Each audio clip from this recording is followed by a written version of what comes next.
the resurrection of Jesus Christ is also assures na may darating paghuhukom sa mga hindi nagsisisi sa kanilang mga kasalanan. In the book of Acts in 17:31, this is what we read. For he has set a day when he will judge the world with justice by the man he has appointed. Ang Diyos daw ay naglalaan ng araw na kung saan ay kanyang huhukuman ang mundo ng may katwiran sa pamamagitan ng kanyang itinalaga. Sino yon? Walang iba kundi ang Panginoong Jesus. The Bible says He has given proof. Remember what we talked about a little while ago, that the resurrection of Jesus Christ is a proof. It is an evidence. He has given proof of this to everyone by raising Him from the dead. Ang Panginoong Jesus ay muling binuhay at sa kanyang pagkabuhay na maguli ay kanyang ipapakita na ang mga tao na hindi nagsisisi ay kanyang huhukuman. The Bible says in the book of Hebrews once again, in chapter 9, in verse 27 and verse 28, just as people are destined to die once and after that to face judgments. Christ was sacrificed once to take away the sins of many, and He will appear a second time not to bear sin, but to bring salvation to those who are waiting for Him. Mayroong kaligtasan na darating sa mga nagpupuyat, naghihintay para sa Kanya. Subalit, pagkatapos ng kamatayan, ang tao ay huhukuman.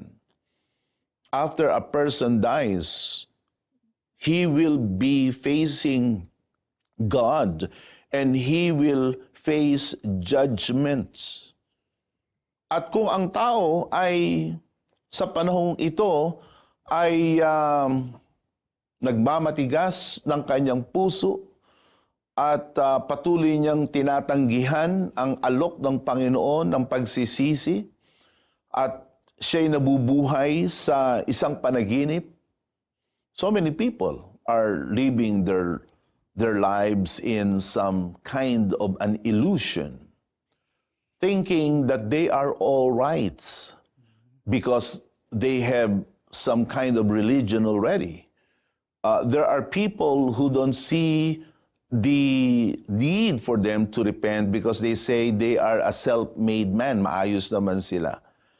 But the Word of God says in the book of Romans, here in Romans in chapter 2 in verse 5, it says here, because of your stubbornness and your unrepentant heart, you are storing up wrath against yourself for the day of God's wrath, when His righteous judgment will be revealed. Meron palang paghuhukom na mahahayag at ito'y sa araw ng paghuhukom.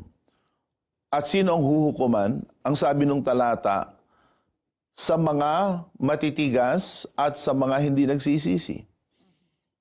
And I say this with the pain in my heart.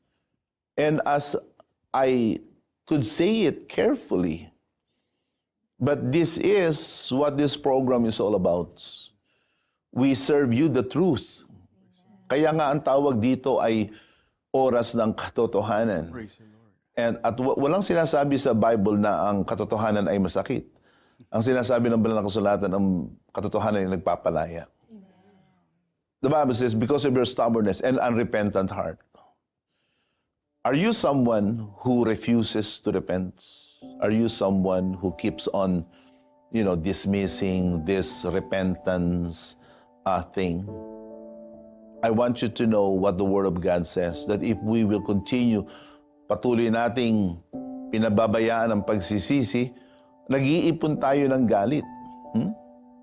In verse 6 of the book of Romans, again in chapter 2, it says there, God will repay each person according to what they have done.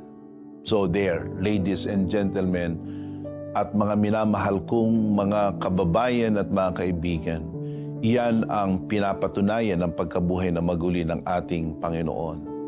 Ang Panginoong Hesus ay nabuhay na muli upang bigyan ng hindi mapapasubaliang patunay at ebidensya na siya ang anak ng Diyos na nagkatawang tao at siya ay ang Diyos na dapat nating sampalatayanan bilang ating tagapagligtas.